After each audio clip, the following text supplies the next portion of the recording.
बैठो जल्दी, जल्दी बैठो।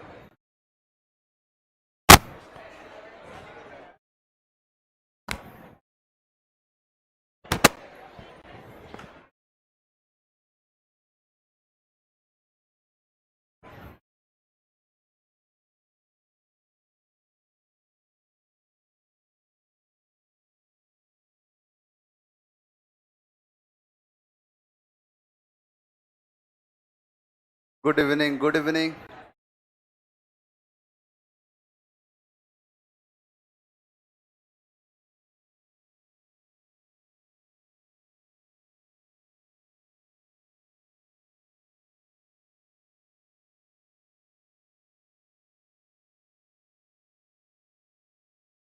You said that I will upload PDF. I would, not will.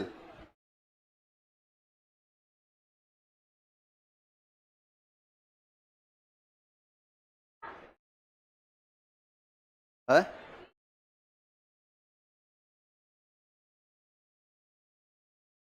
सारा हो गया है ना? सबका 135 क्वेश्चन था, कराया तो था यहाँ पे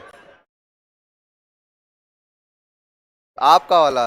बहुत सारे लड़कों ने दिया है, उसको कराएंगे।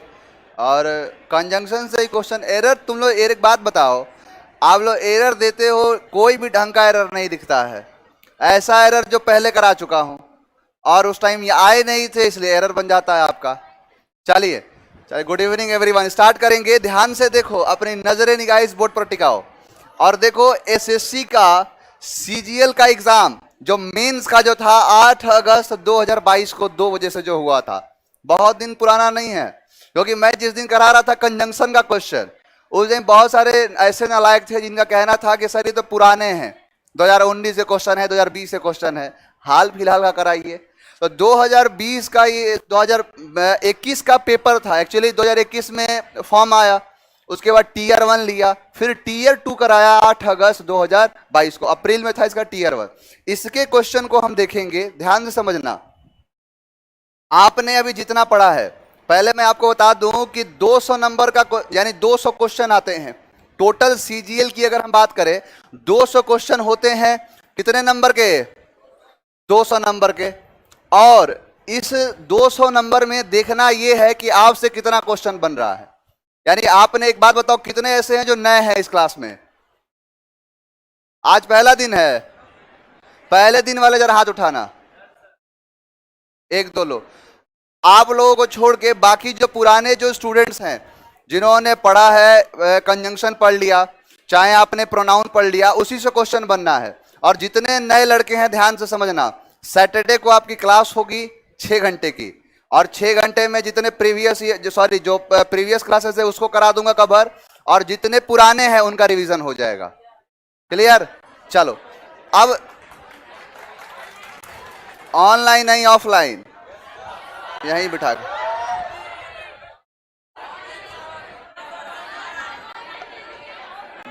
ऑनलाइन भी रहेगा, जिस ऑनलाइन भी रहेगा, ऑफलाइन। ऑफलाइन खास उनके लिए जिन बच्चों ने अभी नया नया क्लास ज्वाइन किया है, उनके लिए। क्लियर?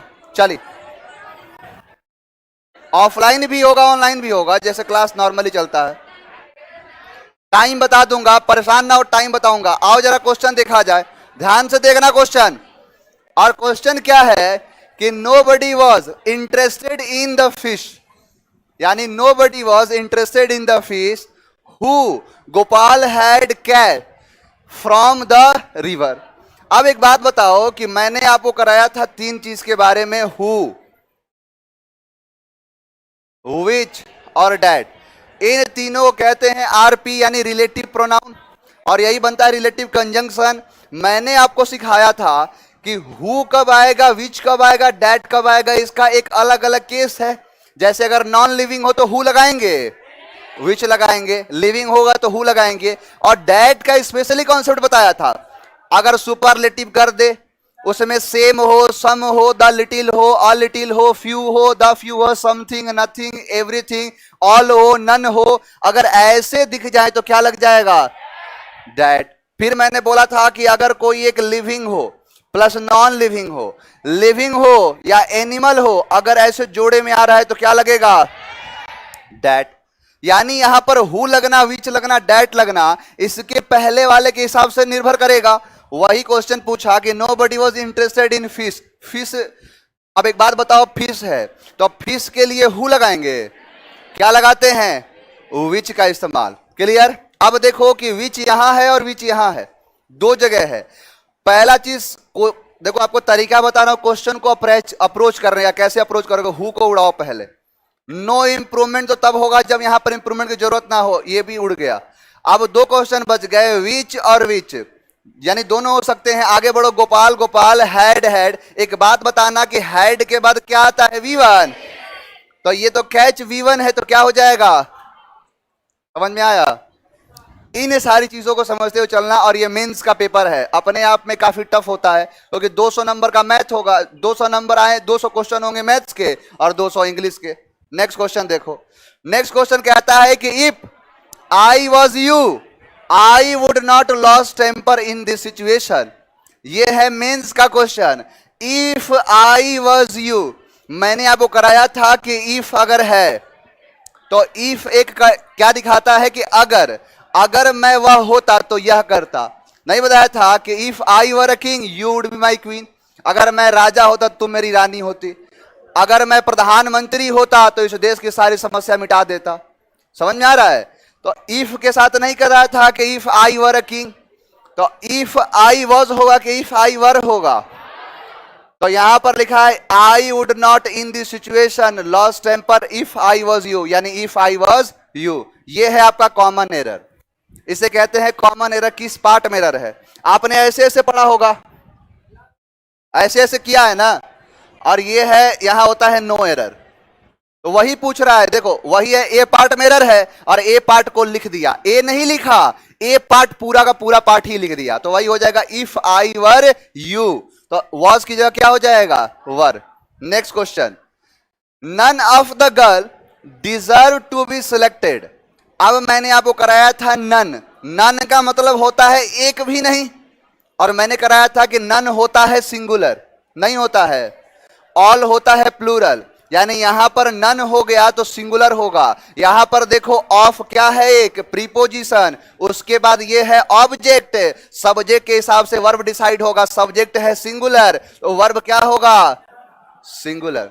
तो यानी डिजर्व होगा कि डिजर्व्स होगा, तो नन ऑफ द गर्ल। अब देखो यहां डिजर्व्स लगा है, डिजर्व्स लगा है, इसको हटा दो, यानी नन ऑफ द गर्ल है, नन ऑफ द गर्ल्स है, यानी चौथा गया और पहला गया।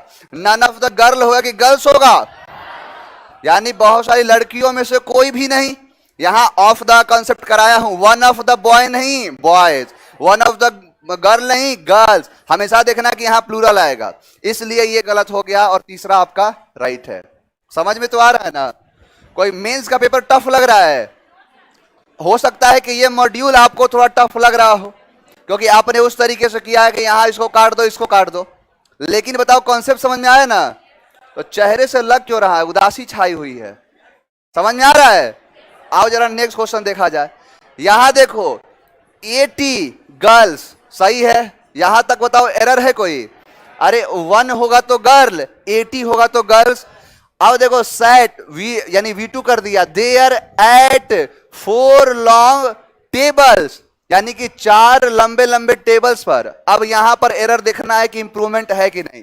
Doing their homework by candle light, यानी डूइंग यहां पर है दियर, यहां पर है होमवर्क। तो बताओ दियर कितने के लिए आया है, गर्ल्स के लिए। तो बताओ कि दियर होगा कि हर होगा। हर में कितने हैं, जरा हाथ उठाओ। एक अगर यहां गर्ल होती तब तो हर करते, एक से ज्यादा है तो दियर होगा। तो इसमें कोई एरर है, इसे कहेंगे नो इंप्रूवमेंट रिक्वायर्ड, यानी इसमें किसी प्रकार के इंप्रूवमेंट की जरूरत नहीं है। नेक्स्ट क्वेश्चन देखो, he is interested neither in business. अब बताओ कराया नहीं हो। अब ये एग्जाम में बैठोगे और एग्जाम में क्वेश्चन खुलेगा, ये क्वेश्चन ऐसे हूबहू क्वेश्चन दिख जाएगा, तो बताओ मेरा चेहरा याद आएगा कि नहीं। तो यानी और नहीं क्या होता है। अब देखो नॉर यहां है, नॉर यहां है, नॉट यहां है, नो इंप्रूवमेंट, यानी ये गया ये गया। अब नॉर है, नॉर है।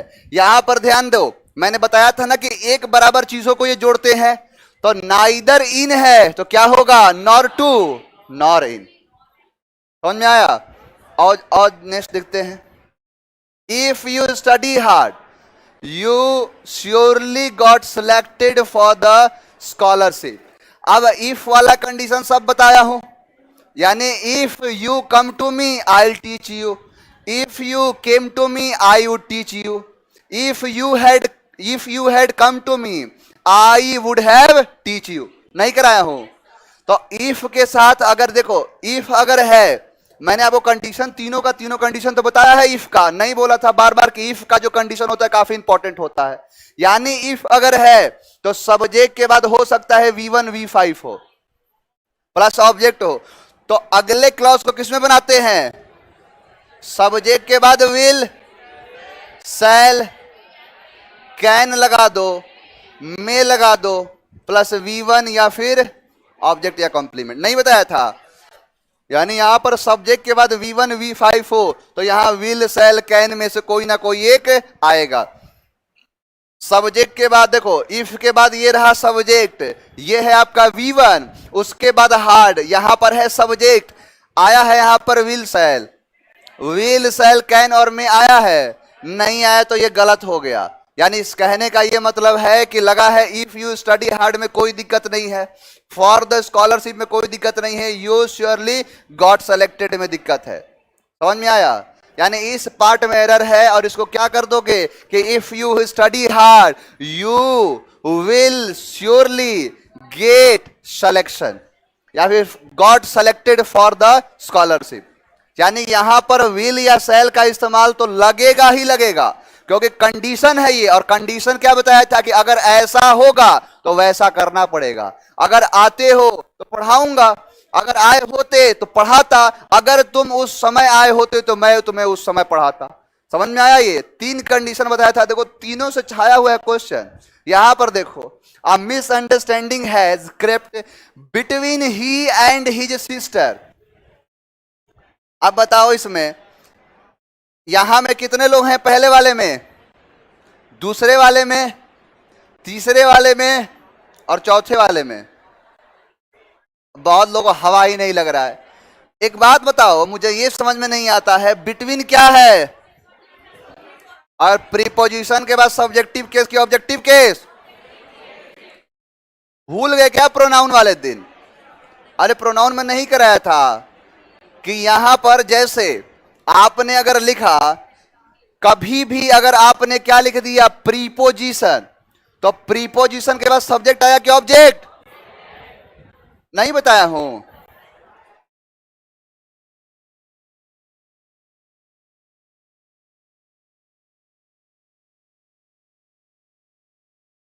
ये वाला थीम याद है? कितनी बार बोला हूं कि ऑफ एक प्रीपोजिशन है, उसके बाद ऑब्जेक्ट आता है, 1000 बार बोला हूंगा। यानी ऑफ एक प्रीपोजिशन है, इसके बाद आता है ऑब्जेक्टिव केस, और इसी चीज को लिखवा दिया था कि प्रीपोजिशन के बाद आता है ऑब्जेक्ट, और ऑब्जेक्ट अगर आ गया तो बताओ यहां पर ही ऑब्जेक्ट है, ही ऑब्जेक्ट है कि सब्जेक्ट है? तो सब्जेक्ट नहीं होता है, ऑब्जेक्ट होता है, तो हो जाएगा हिम एंड हिज सिस्टर। ये कितनी बार क्वेश्चन कराया हूं, प्रैक्टिस थोड़ा बहुत कराया था इसके बारे में। इसका मतलब कि आप पीछे की चीजें देख नहीं रहे हो, तो हो जाएगा बिटवीन ही नहीं, बिटवीन हिम। यानी कभी भी प्रीपोजिशन के बाद क्या आता है, ऑब्जेक्ट आता है, और ऑब्जेक्ट आएगा तो ऑब्जेक्ट लगाओ, ही सब्जेक्ट है, हिम इसका ऑब्जेक्ट होता है। नेक्स्ट क्वेश्चन देखो, you must reach the airport on time either you will miss your flight. एक बात बताओ, यहां पर आइदर का मतलब होता है या, नाइदर का मतलब होता है ना, तो आइदर होगा कि एल्स होगा? यानी आइदर का आना यहां उचित है। यानी you must reach the airport on time, तुम्हें एयरपोर्ट पर यानी एयरपोर्ट टाइम पर पहुंच जाना चाहिए, अन्यथा you will miss your flight, नहीं तो तुम अपना फ्लाइट मिस कर लोगे। अब देखो यहां पे आपको आंसर करना है, सीधा आंसर कर दोगे, क्या चेंज करना है उससे मतलब नहीं है, आइदर यू विल नहीं होगा। लेकिन अगर मैं यहां लिस्ट लगा दूं तो लिस्ट लगाना गलत क्यों हो गया, क्योंकि यहां विल लगा है। लेस्ट you should miss your flight, कहीं ऐसा ना हो कि तुम्हारी फ्लाइट छूट जाए। तो यहां आइदर का इस्तेमाल नहीं होगा, किसका होगा? एल्स का इस्तेमाल कर दो, एल्स का इस्तेमाल। ऑल्दो नहीं होगा, ऑल्दो मतलब होता है हालांकि, नहीं बताया था हालांकि वह बेवकूफ है लेकिन फिर भी अध्यक्ष है। यहां देखो, scarcely had he took the medicine when his headache was gone. देखो यहां स्कार्सली लगा है, अब स्कार्सली के बाद बताओ वेन आता है, क्या आता है? हार्डली, और स्कार्सली के बाद वेन या बिफोर। यहां गलती हो सकती थी, गलती हुई, यहां गलती नहीं हुई। यहां देखो, स्कार्सली के बाद हेड आता है कि नहीं, हेड के बाद सब्जेक्ट आता है कि नहीं, सब्जेक्ट के बाद V1 आता है कि नहीं, V3 का इस्तेमाल करते हैं। कराया नहीं था, और वही कराया, मेंस के क्वेश्चन पूछ दिया, मेंस में आ गया। कितनी बार बताया हूं कि यहां पर मैंने लिखा हार्डली, स्कार्सली, यानी हार्डली हो स्कार्सली हो तुरंत क्या लगाओगे? हैड। हैड के बाद सब्जेक्ट के बाद V3। ऑब्जेक्ट हो चाहे ना हो कोई दिक्कत नहीं है, दो चीज को देखना, वेन को, बिफोर को। नहीं बताया हूं? तो हैड के बाद सब्जेक्ट के बाद V3 आता है, तो V3 है ये क्या है? Take, to, taken. तो यहां टुक नहीं, क्या होगा? टेकन। तो किस पार्ट में एरर है? स्कार्सली हैड ही दिक्कत है, यानी यहां पर when his headache was gone है टेक द मेडिसिन, यानी इसे क्या कर दोगे? Take in the medicine. कोई तूफान है ये? चेहरे का रंग क्यों उड़ा है आप लोगों का? मेंस बता दिया इसलिए, लॉलीपॉप है ये। देखो यहां पे, turn left outside the library door and walk down the corridor, then यानी then you came to the main staircase. यानी यहां कह रहा है कि यानी turn left outside the library door and walk down the corridor. यहां पर लगाया है देन, यानी चलते जाओ, लेफ्ट मुड़ना, फिर वहां से बाहर निकलना, वहां लाइब्रेरी का डोर होगा, वॉक डाउन नीचे जाना द कॉरिडोर की तरफ, then you came to the main street. ध्यान देना, यानी यहां पर आ रहा है देन, देन को वेन से रिप्लेस कर देते हैं। जब यू आर कम टू कर दिया। यहां देखो, अनटिल यानी जब तक नहीं, क्या सेंस दे रहा है? जब तक नहीं, यानी नहीं होता है कि चलते चले जाओ, और तब तक नहीं मुड़ना जब तक तुम्हें क्या दिख जाए?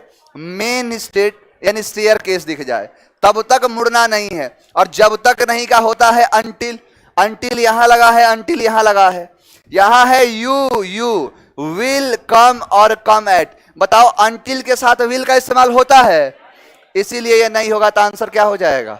बी, यानी until you come to the main staircase. समझ में आया? यानी जब तक नहीं आए तब तक कहां चलते जाओ? टर्न लेफ्ट हो, बाहर निकलो, लाइब्रेरी के डोर पर जाओ, और उसके बाद वॉक करो नीचे की तरफ द कॉरिडोर, और तब तक नहीं मुड़ना जब तक तुम्हें क्या? You come. यहां पर देन के बाद यू केम किया है, लेकिन अनटिल और अनलेस के बाद हमेशा क्या आता है? V1। तो V1 के हिसाब से क्या करना पड़ेगा? कम, यानी कम का इस्तेमाल करो। ये कम यहां है, कम यहां है, ये इसलिए नहीं होगा क्योंकि कभी भी until, unless, till, when ever, when, इनके साथ कभी भी विल का यूज कभी नहीं होता। बताया तो था ये, इफ हो, इवन इफ हो। नेक्स्ट क्वेश्चन देखो, many battles was fought on the soil of India, यानी भारत की भूमि पर, भारत की जमीन पर बहुत सारी लड़ाइयां लड़ी गई। यहां बताओ, मेनी बैटल वॉज होगा, कितने लोग चाहते हैं नो इंप्रूवमेंट? और यहां पर तीसरा, मच बैटल, मच आता है अनकाउंटेबल के लिए। बताओ, मेनी बैटल्स वर, कितने लोग हैं? और मेनी ए बैटल वॉज, बहुत सारे लोगों का आंसर है। एक बार फिर से बताओ कि बी में कितने लोग हैं दूसरे में, और ए में कितने लोग हैं? मुझे एक बात बताना जरा, जितने भी लड़के या लड़कियां दो में आंसर उठा रहे हैं। मुझे एक बात बताओ कि पहले को सही कर दिया तो काटने वाला कौन है? अब पहले को सही किया, देखो मैं किया क्या हूं, ईमान सच्चाई सुनो, किया क्या मैं एग्जाम में क्या किया था क्वेश्चन, कि इसमें क्या किया ना कि यहां बैटल्स हटा दिया, बैटल किया था। अब इसका आंसर क्या करना पड़ेगा? पहला वाला, पहला आंसर सही करना पड़ा इसका। इसलिए इसलिए क्योंकि यहां पर बैटल है, यहां भी बैटल है, दोनों नहीं होगा, नो इंप्रूवमेंट का सवाल नहीं है, लास्ट में करना पड़ेगा ये। मेनी ए के बाद हमेशा वर्ब आता है क्या आपका, यानी मेनी ए के बाद सब्जेक्ट सिंगुलर और वर्ब सिंगुलर। क्लियर? अब क्या किया मैं कि यहां कर दिया बैटल्स, यहां पे बैटल का बैटल्स कर दिया और यहां पर कर दिया वर्ब। पहले से था ये, लेकिन ये एग्जाम में दिया नहीं था। आप अगर जाके चेक करोगे मेंस का पेपर तो मिला लेना इस क्वेश्चन को, यहां पर बैटल्स नहीं लिखा था, इसीलिए इसको ये करना पड़ा था। ध्यान देना, ये भी इसके लिए भी, इसका आंसर ये भी सही है, इसका आंसर ये भी सही। समझ में आया? मैं तो चेंज किया हूं, ये तो आंसर गलत था क्योंकि इसमें बैटल लिखा था। मेनी के बाद कभी बैटल होगा कि बैटल्स होगा? बैटल्स होगा, लेकिन अगर इसको हटा देंगे तो ये गलत हो जाएगा। आंसर ये था, मिला के देख लेना एक बार मेंस का पेपर। चलिए नेक्स्ट क्वेश्चन देखो। His tone was neither of anger nor sorrow. बताया हूं कि नाइदर के बाद जैसा, नॉर के बाद भी वैसा, यानी नाइदर ऑफ एंगर तो नॉर ऑफ। अब यहां पर नॉर है तो नॉर नहीं आएगा, नो इंप्रूवमेंट का सवाल ही नहीं, और आएगा तो क्या बच गया, यानी नाइदर ऑफ एंगर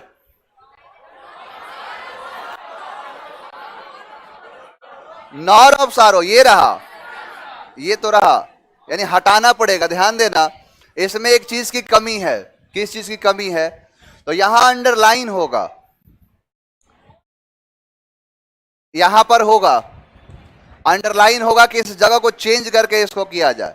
अब यहां पर क्या है, his tone was neither of anger, अब यहां हटा क्या करोगे, nor of sorrow, nor of sorrow. देखो जितने इंप्रूवमेंट क्वेश्चन आते हैं सब में मार्क किया रहता है, जैसे देखो यहां इंप्रूवमेंट है, देखो मार्क किया है, इसको हटा के उसकी जगह पर देना पड़ेगा। नेक्स्ट क्वेश्चन देखो, he keep at an arm length, हाथ भर की दूरी, lest you may not repent in long run. Lest के बाद क्या आता है, भूलोगे, लेस्ट के बाद शुड आता है, तो मे क्या कर रहा है, तो लेस्ट यू शुड। समझ में आया? अच्छा मैं सोच रहा हूं ना कि इसके बाद जब प्रैक्टिस कराऊंगा तो कुछ क्वेश्चन को ही ऐसे मॉड्यूल पे भी लेके आ जा रहा हूं, क्योंकि ज्यादातर बच्चे इसमें इस तरीके से परेशान हो गए हैं कि आंसर दे तो दे कैसे। पहले तो था कि मान के चलो कि यहां पर लिख दिया, ऐसे खींचा, यहां ऐसे खींच दिया और उसके बाद आंसर बता दिया ए पार्ट में एरर है। लेकिन अब यहां इंप्रूव कर रहा है, इसीलिए बार बार क्या बोलता हूं कि अच्छे अच्छे एग्जाम में आपसे ये करवाता है कि सही आंसर क्या होगा इसका। आगे बढ़ जाए, कोई प्रॉब्लम तो नहीं है इसमें। लिस्ट के बाद केस बताया हूं, शुड का इस्तेमाल होता है। ध्यान दो, learning a poem by heart is meaningless if you do not understand it. ध्यान दो, यानी यहां लिखा है लर्निंग अ पोयम, यानी एक पोयम को लर्न करना, बाई हार्ट दिल से, is meaningless if you do not understand. यहां पर देखो इस पार्ट को इंप्रूव करना है, learning a poem, learning a poem by heart में बताओ कोई दिक्कत है? ध्यान देना, मैं आपको एक ईडियम भी कराऊंगा, learn by heart. Learn by heart का मतलब होता है किसी चीज को कंठस्थ करना। इसका मतलब पता है क्या होगा? किसी चीज को कंठस्थ करने का मतलब यह है कि जैसे बचपन में हम लोग नहीं करते थे, India is my country, all Indians are my brother and sister, I love my country, याद है? उसका मीनिंग भले पता नहीं था कि क्या मीनिंग रख रहा है, इंडिया इज माई कंट्री क्या है क्या नहीं है, आई हेरिटेज टू इट्स, ऐसे ऐसे जो भी था, यानी ये सब याद तो था सब कुछ, लेकिन इसका मीनिंग नहीं पता था। उसी का मतलब होता है learn by heart. Learn by heart का मतलब कंठस्थ करना, वही दिया है कि learn a poem by heart, यहां से लेके और यहां तक एक इडियम्स है। अब पोयम एक कोई ना कोई पोयम को, तो यानी इसका मतलब है कि इस पार्ट में नो इंप्रूवमेंट किसी भी चीज में। हाँ बिल्कुल, वो ये रट लेते हैं, उसका मीनिंग नहीं पता होता है, उसी को कहते हैं लर्न बाई हार्ट। तो इन सारी चीजों में क्या सीखने को मिला कि आपको ईडियम्स भी समझते हुए चलना है, और ईडियम्स तो एक पूछेगा ही पूछेगा उसमें, लेकिन पूछेगा यहां पे, इसमें भी डाल देगा। नेक्स्ट क्वेश्चन आओ। As soon the gun shot was heard people ran out in panic. यहां पर देखो, एज सून कुछ होता है, एज सून एज नहीं कराया हूं, एज सून एज से जुड़ा होता है, तो एज सून लिखा है, एज सून होगा, एज सून एज होगा। क्लियर।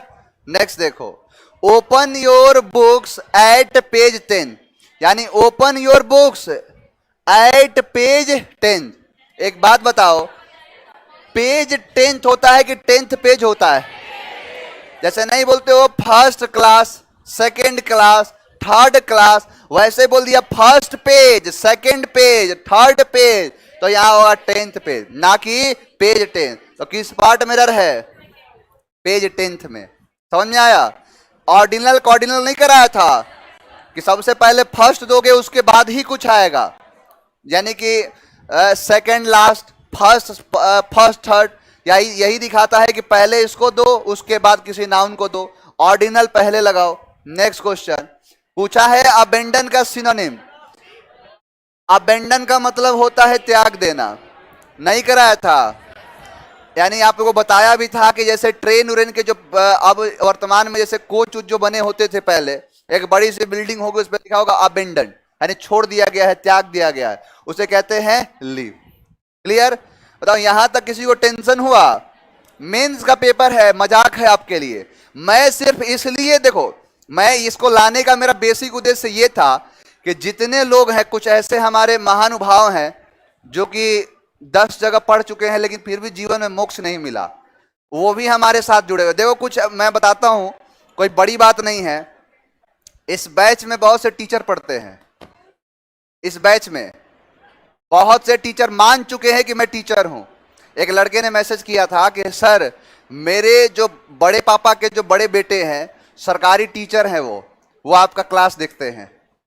तो ये है, कुछ लोग ऐसे हैं मतलब वाकई में बहुत से ऐसे लोग हैं जो कि एक अच्छे जगह पर वो काम कर रहे हैं, पढ़ रहे हैं, पढ़ा रहे हैं, सब पढ़ने वाले पढ़ाने वाले सब हैं। सर नहीं बोलते हैं, बचपन से 55 वाला। तो इसमें बहुत से लोग हैं जो 55 के भी है और बचपन के भी है, 8वीं क्लास का, 7वीं क्लास का, हर चीज एक तरफ, लेकिन जीवन में कभी संतुष्टि किसी को नहीं मिलती है, कितना भी करा दिया जाए। तो मैं उनके लिए, कि उनका कहना यह था, उनका ये कहना था कि सर आपने 2018 का, 20 का, 19 का पेपर करा दिया, उसके क्वेश्चन कुछ दिखा के, और हमसे बोल रहे हो कि सर देखो क्वेश्चन का लेवल ये है। आप लेवल नहीं जानते हैं मेंस का, इसका मेंस का लेके आ गया हाल फिलहाल का, 8 अगस्त को पेपर हुआ, मेंस का पेपर आ गया। तो ये कोई लेवल नहीं है इनका। धीरे धीरे धीरे धीरे आपको जब प्रैक्टिस कराऊंगा कॉन्फिडेंस अपने आप पता चला जाएगा। और दिखाता हूं, ध्यान दो, यहां देखते हैं PQRS के क्वेश्चन। कल कॉन्सेप्ट 1 दिया था, उस 1 से देखो कॉन्सेप्ट के क्वेश्चन की धज्जियां उड़ाते हैं कैसे। बताओ ही से होगा, यानी कि डी वाला आंसर काट दो।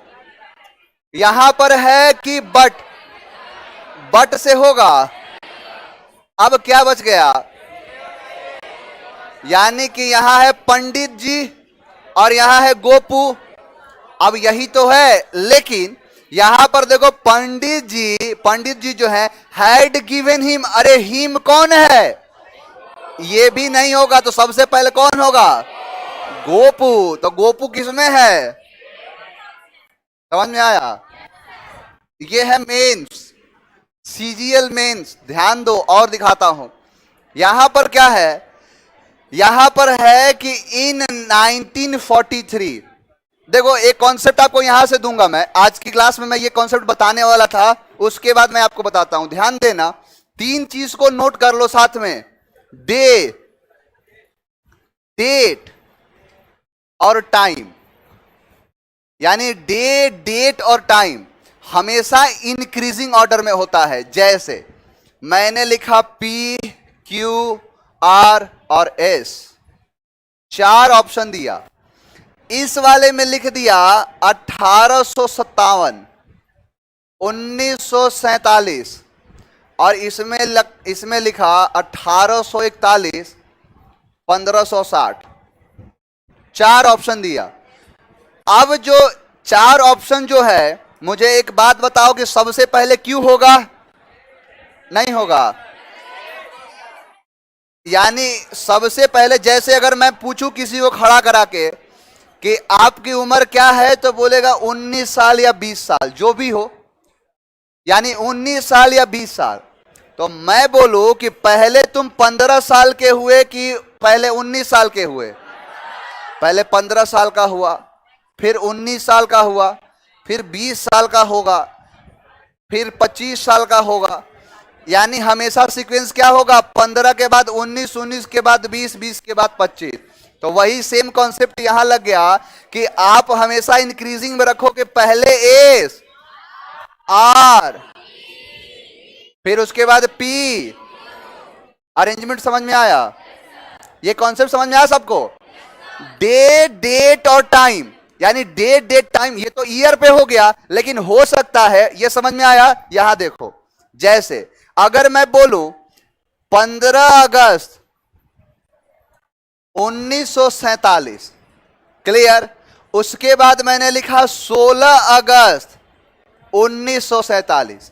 अब ये तो सेम है, ये भी सेम है, लेकिन ये अलग है। अब मैंने यहां पर लगा दिया क्यू, पी, एस और आर। तो सबसे पहले क्यू, उसके बाद ना आर, आर के बाद क्यू होगा, पहले क्यू उसके बाद आर, यानी पेयर बनेगा क्यू के बाद आर। समझ में आया? अब देखो, इस पेयर को समझना बड़े ध्यान से। इस पेयर की मैं बात, दो पेयर की बात कर रहा हूं। जैसे मैंने ऑप्शन दिया ए, बी, सी और डी, और पेयर बना है क्यू के बाद आर, यानी क्यू के बाद आर है क्यू आर एस पी, लेकिन यहां लिख दिया आर क्यू एस पी, यहां लिख दिया पी आर क्यू एस, यहां पर मैंने लिखा क्यू एस और उसके बाद पी और उसके बाद आर। अब देखो, यहां पहले क्यू है, उसके बाद आर है कि नहीं? यानी हमेशा क्यू के बाद आर होगा, होगा। यहां क्यू के बाद आर है कि क्यू से पहले आर है? काट दिया। यहां क्यू के बाद आर है, हो सकता है आंसर हो। यहां देखो, क्यू से पहले आर है, क्यू के बाद आर है, क्यू से पहले आर है, और होना क्या चाहिए? क्यू के बाद आर, नहीं होगा। अब यहां आओ, क्यू के बाद आर है कि क्यू से पहले आर है? तो इसका यह मतलब नहीं है कि क्यू के बाद आर का मतलब है कि क्यू के तुरंत बाद आ रहा है, यानी क्यू के बाद आर है ना जी यहां पे, तो क्यू के बाद आर होना चाहिए, भले ही दो के बाद हो। मैं बताया नहीं हूं कि इनके बीच में कितनी भी दूरियां बढ़ जाए, देखो दूरी है कि नहीं, दूरी बढ़ने में प्यार में कमी आता है नहीं, और बढ़ जाता है। यानी क्यू के बाद आर आएगा, वो दूरी बढ़ा दो, कितना भी कर दो, लेकिन आएगा उसके बाद, यानी क्यू के बाद आर आएगा। और देखो क्वेश्चन दिखाता हूं, यही क्वेश्चन है मीन्स का। कॉन्सेप्ट दे दिया, समझ में आ गया? कॉन्सेप्ट समझ में आ गया? देखो यहां पर, यहां है इन 1943 और यहां है 1934, यानी 1934 और 1943। एक बात बताओ कि पहले ये आएगा कि पहले ये? यानी पहले ये आएगा, ये आएगा, यानी पहले बी उसके बाद। एक बात बताओ, पहले बी उसके बाद ए आना चाहिए, तो बाद में बी आया है और पहले ए, उड़ा दो। पहले बी आना चाहिए, उसके बाद ए आया है, हो सकता है सही हो। पहले बी की पहले ए, पहले बी उसके बाद ए। चार ऑप्शन थे, प्रोबेबिलिटी 25% की थी, दो को उड़ा दिए, 50-50 खेल लो। अब बी ऑप्शन में है इन 1934 और इसमें किया है एवर सिंस, यानी कि एवर सिंस से स्टार्ट कर दिया। सेंटेंस शुरू किससे होगा?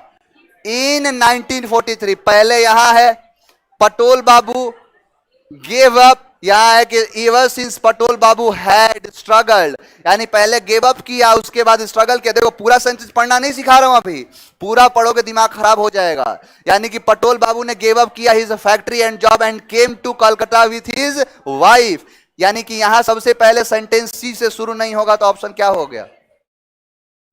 समझ में आया? कॉन्सेप्ट क्या दिया कि पहले आपको डेट टाइम को सीक्वेंस में रखना है। देखो एक क्वेश्चन दिखाता हूं, देखो क्वेश्चन क्या है। क्वेश्चन है कि his death was a cause of a great speculation, यानी पूरा सेंटेंस पढ़ने का वक्त नहीं है आपके पास। यहां देखो, यहां अक्टूबर 3 1849 यानी 3 अक्टूबर है और यहां 7 अक्टूबर है। एक बात बताओ कि पहले एस की पहले आर, एस पहले आर बाद में, एस पहले आर बाद में है, एस पहले आर बाद में, एस पहले आर बाद में है, एस पहले आर बाद में है। समझ में आया? पूरा पढ़ाया नहीं, पूरा नहीं पढ़ाया, लेकिन फिर भी आंसर दे दिया और 100% सही है। इसी तरीके से अपनाना है। समझ में आया? कॉन्सेप्ट क्या कहता है कि डेट और टाइम हमेशा इंक्रीजिंग ऑर्डर में होगा।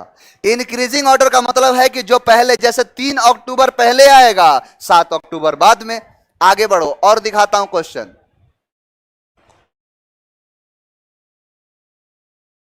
ये वाला हो गया। यहां देखो, यहां क्वेश्चन कहता है कि वी हैव, यानी वी किसके लिए, वी किसके लिए, we have flower arrangement to suit everybody at all prices, we also make paying easy, यानी वी और वी पहले दे दिया है। वेदर इट किसके लिए, कुछ पता है? लेकिन यहां देखो, स्टेबल्ड इन, यानी 2002, fancy flowers has branches all over the country. Sentence का सब्जेक्ट मिल गया डी। सेंटेंस शुरुआत किससे होगा? डी से। आंसर है। इन सारे कॉन्सेप्ट को समझते हुए जो चलेगा, मार्केट में तूफान नहीं मचाएगा। तूफान मचाने के लिए तैयार हो जाओ। यहां देखो, डी से आंसर होगा, यहां शुरू कर देना है। मैंने आपको क्या सिखाया है कि सब्जेक्ट में नाउन पहले, प्रोनाउन बाद में। पहले नाउन को रखो, उसके बाद प्रोनाउन। अगर नाउन नहीं है, अगर सेंटेंस में नाउन है ही नहीं, तो मजबूरी बनती है कि उसको प्रोनाउन से स्टार्ट करना पड़ेगा। लेकिन प्रोनाउन से स्टार्ट करोगे, लेकिन याद रखना, दिस, दैट, दीज और दोज, इनसे कभी सेंटेंस की शुरुआत नहीं होगी। कॉपी में लिख लो।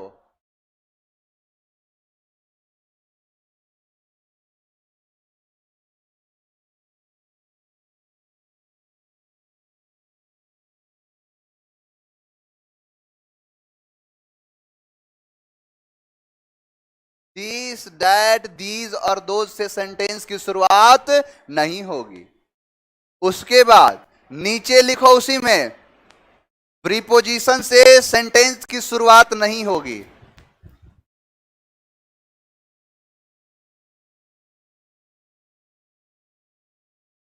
प्रीपोजिशन से सेंटेंस की शुरुआत नहीं होगी।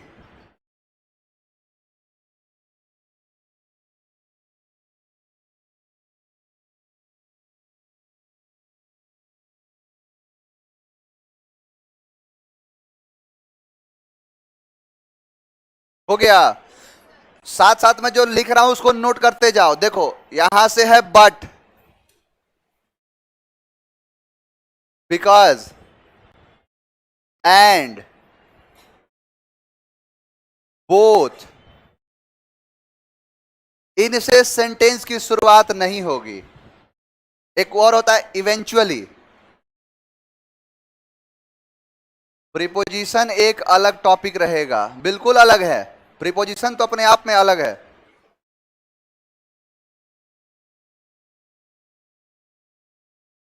इनसे सेंटेंस की शुरुआत नहीं होगी। इन चार को लिखो एक साथ। अब आप लोग कैसे लिखे होगे? बट, बिकॉज, ऐसे लिख दिए हैं, ऐसे लिखे होगे। तो उसके आगे लिख दो ऐसे एरो देके कि इनसे सेंटेंस की शुरुआत नहीं होगी। हो गया? दूसरा, याद करो वो दिन जिस दिन आपको कंजंक्शन पढ़ाया था। अब इसीलिए बोला था कल ही कि कंजंक्शन पढ़ाया क्यों? क्योंकि PQRS बना सको। अभी कंजंक्शन समाप्त नहीं किया हूं। कंजंक्शन में कुछ टॉपिक है जिनको पढ़ाऊंगा, लेकिन PQRS के हिसाब से समाप्त कर दिया। कैसे? जरा समझना और बताना मुझे। यहां पर है पी, क्यू, आर और एस। अब 4 खींच दिया और 4 के बाद यहां पर लिखा आइदर, यहां पर लिखा एंड, यहां पर और यहां पर लिखा राम। अब यहां पर जो सेंटेंस होगा, सेंटेंस का पेयर बनाता हूं, पी एस क्यू आर। दूसरा लिखा आर एस पी क्यू। तीसरा आर क्यू एस, एस और पी, और डी ऑप्शन दे दिया क्यू एस पी और आर। यानी बताओ कि डी में कितने लोग हैं? सब लोग हैं। और सी में, बी में और ए में? बहुत बढ़िया तैयारी।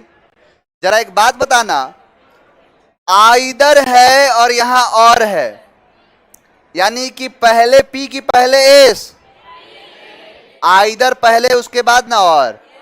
आइदर बॉय और girl, neither boy nor girl.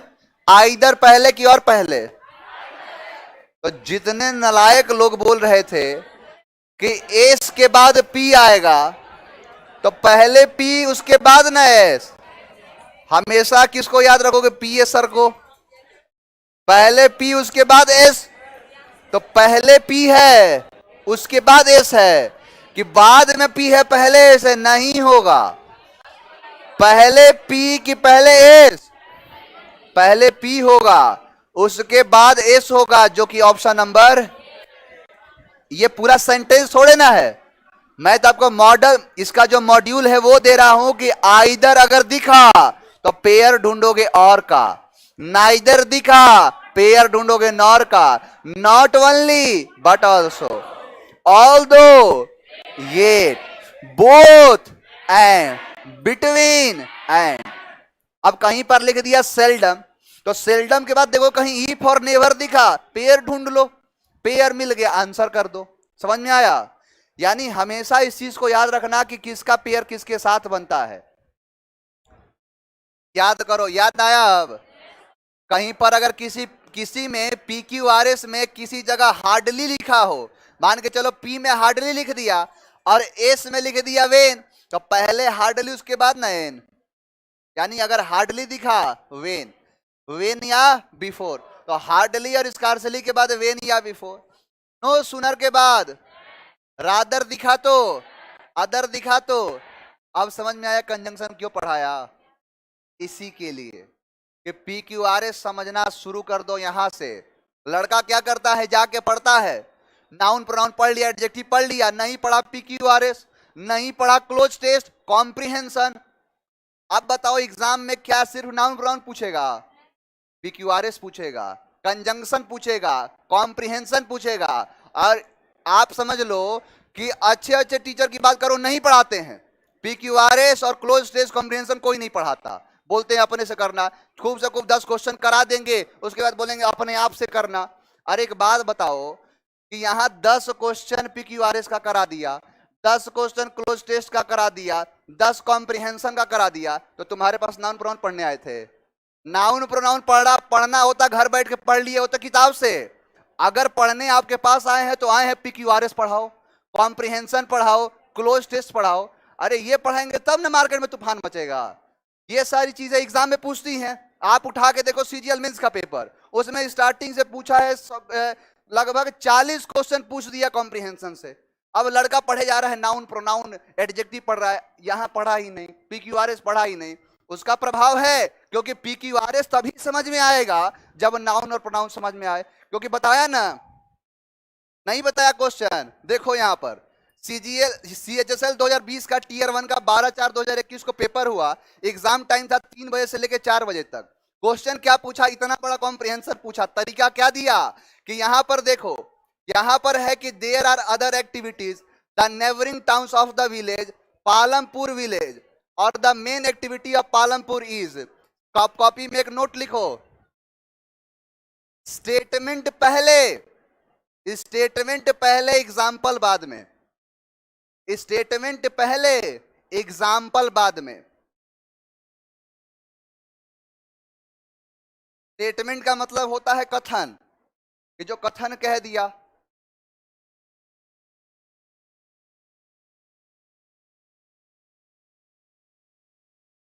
Statement पहले, एग्जाम्पल बाद में। दूसरा, स्टेटमेंट पहले, कंक्लूजन बाद में।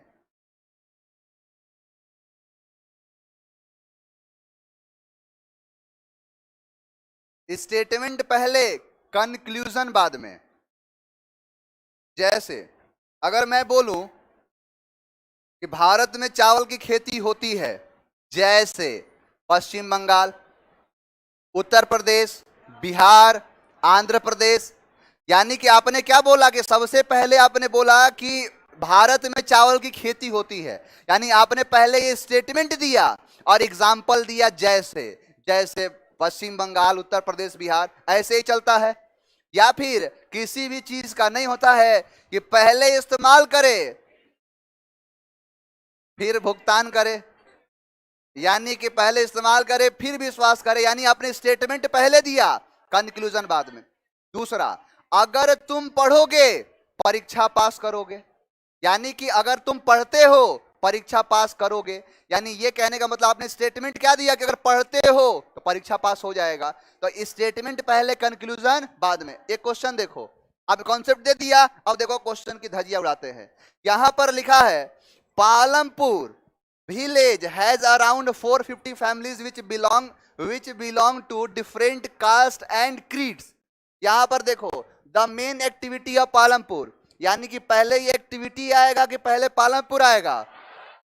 सबसे पहले पालमपुर आएगा, ये नहीं आएगा। यहां देखो, the neighbouring town of the village, यानी विलेज का नेबरिंग टाउन दिया है। यहां दिया there are other activities in Palampur, यानी सबसे पहले क्या बोलते हो कि there is a place that known as Patna.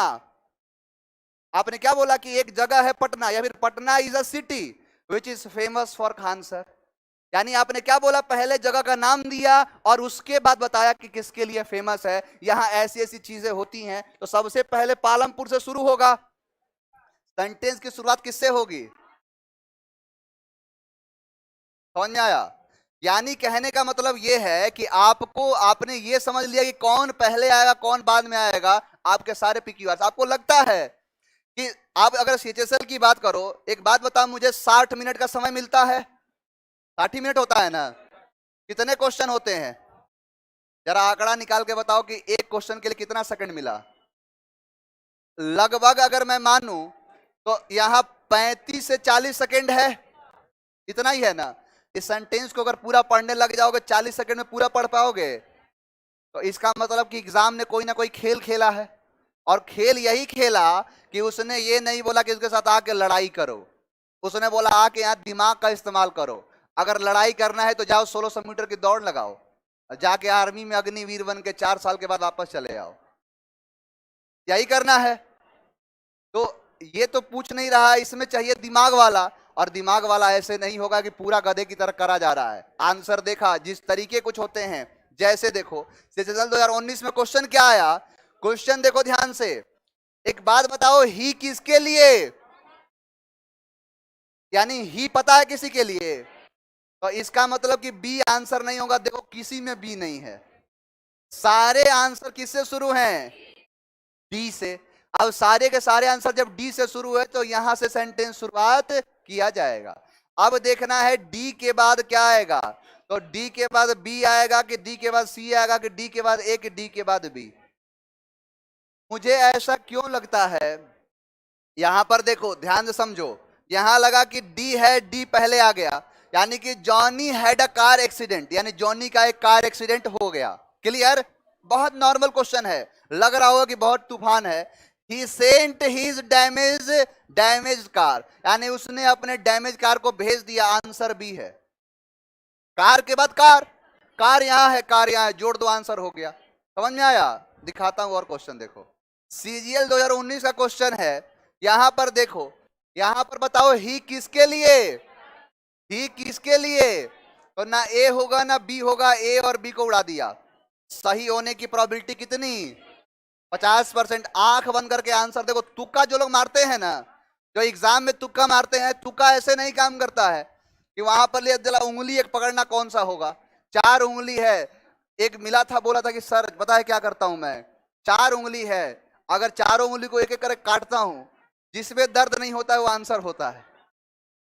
अरे तुक्का ऐसे काम करता है, 2 को उड़ा दिया, आंख बंद करके ये मारोगे 50% सही होने का चांस है, या फिर ये होगा। इसमें काम करता है तुक्का। अब यहां क्या है कि यहां कर दिया अकीतो walked into an old curiosity shop and bought a teapot and took it home।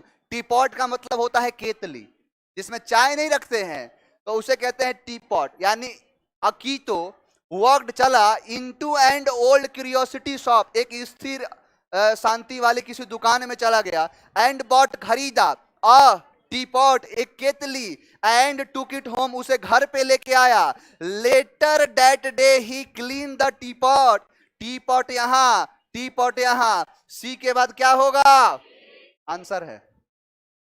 इस तरीके से एक दो पेयर मिला के चाप दो, आंसर हो गया। क्लियर है? चलिए कुछ नोट्स लिखवाता हूं, ध्यान से लिखना, समझना इस चीज को। मैंने क्या लिखा, आप ये चल रहा है कौन पहले कौन बाद में, पेयर पेयर सारा लिखवा दिया हूं। आइदर और, neither, nor, not only but also, hardly, scarcely, when, before, सब लिखवा दिया हूं। ध्यान से देखो, मैंने ये बोला कि फुल फॉर्म पहले, यानी फुल फॉर्म पहले, शॉर्ट फॉर्म बाद में।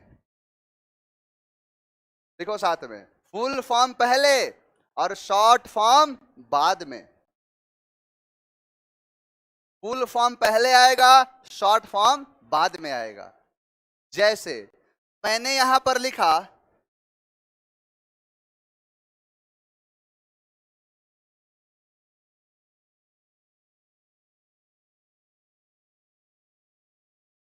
स्टेट बैंक ऑफ इंडिया और यहां लिख दिया एसबीआई। क्लियर? अब यहां पर ना लिख के मैंने पी ऑप्शन में लिख दिया State Bank of India, Q, R और एस वाले ऑप्शन में लिख दिया एसबीआई, और इसमें कुछ लिखा, इसमें कुछ लिखा। अब एक बात बताओ, पेयर क्या बनेगा, एस के बाद पी कि पी के बाद एस? हमेशा याद रखना कि पी एस सर हमेशा काम आएंगे, यानी पी के बाद एस, क्योंकि पी में क्या है, फुल फॉर्म, और एस में क्या है, शॉर्ट फॉर्म। तो वही तो लिखवाया, फुल फॉर्म पहले, शॉर्ट फॉर्म बाद में। समझ में आ गया? दूसरा, आर्टिकल में आ जाओ। अब आर्टिकल पढ़ा चुका हूं, किताबों में लिखता है इनडेफिनिट आर्टिकल पहले और डेफिनिट आर्टिकल बाद में। अब इनडेफिनिट डेफिनिट समझ गए, यानी ए और एन पहले और द बाद में। जैसे there was a king, the king was very peculiar, कुछ भी लिख दो।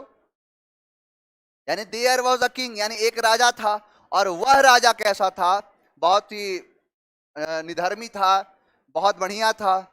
यानी करो क्या कि ए और एन को पहले और द को बाद में, और वही लिखवा दिया कि आर्टिकल में ए और एन, यानी इसे कहते हैं हम कौन सा आर्टिकल, इनडेफिनिट आर्टिकल, और ये होता है डेफिनिट आर्टिकल, यानी कि इनडेफिनिट आर्टिकल पहले और डेफिनिट आर्टिकल बाद में।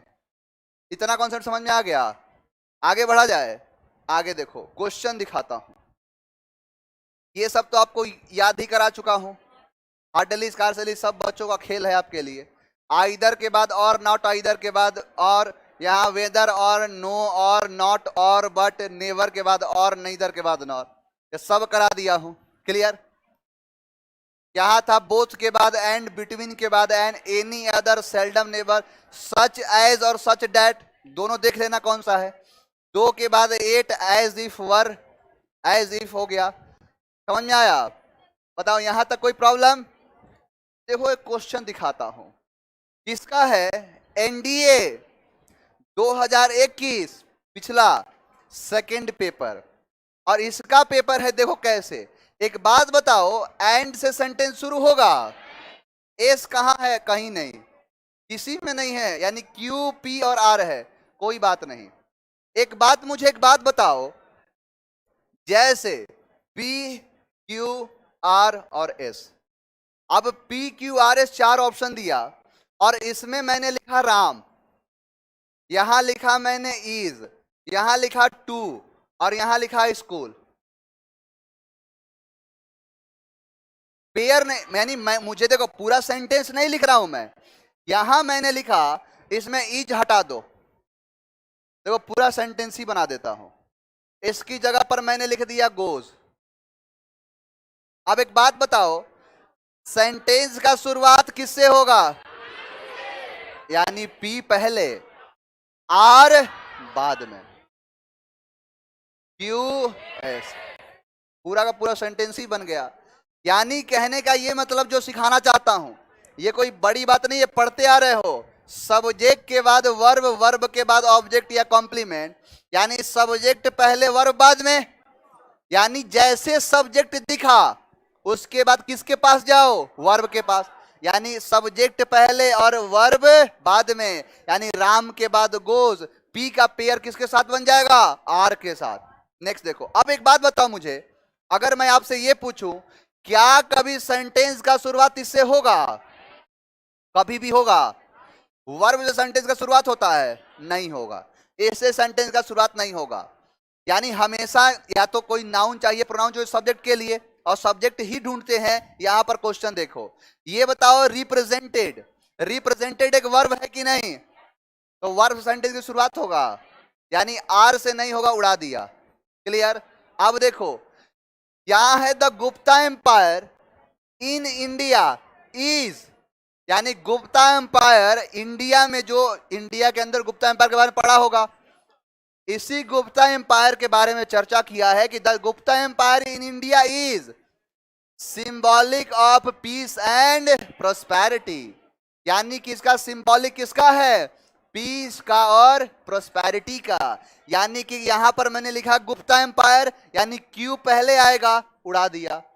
यानी क्यू पहले, यहां भी क्यू है, और क्यू के बाद बताओ पी की क्यू के बाद एस, यानी क्यू के बाद पी, तो आंसर क्या हो गया? क्यू के बाद पी। सब्जेक्ट दिखा, सब्जेक्ट के हिसाब से वर्ब देख लो। और ये उसी चीज को आइडेंटिफाई कर रहा है कि सेंटेंस में स्टेटमेंट पहले, एग्जाम्पल बाद में। यानी स्टेटमेंट पहले दे दिया, एग्जाम्पल को बाद में दे दिया।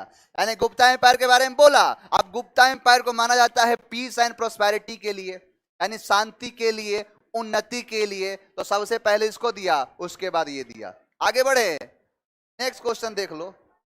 एक दो क्वेश्चन और दिखा देता हूं। 2022 का ही पूरा पेपर उठा लाया। देखो यहां पे, यहां पर देखो ध्यान से, यहां पर देखो एंड से शुरू होगा, क्यू को उड़ा दिया। यहां बताओ प्रोवाइड से शुरू होगा, वर्ब से सेंटेंस शुरू होता है, तो प्रोवाइड से नहीं होगा। अब 50% चांस है, जिसका समझ में ना आए तुक्का लगा लो। यहां देखो, the transportation system so that there are many ways to restructure, यानी there are many ways to restructure, यानी कि बहुत सारे तरीके क्या हैं रिस्ट्रक्चर करने के? किसके? ट्रांसपोर्टेशन सिस्टम के। यानी कि देयर आर सेंटेंस शुरू होता है और वही शुरू किया, इसलिए क्या हो गया? समझ में आया? यानी there are many ways to restructure the transportation system. समझ में आ गया? ये देख लो, एक क्वेश्चन, लास्ट क्वेश्चन है ये।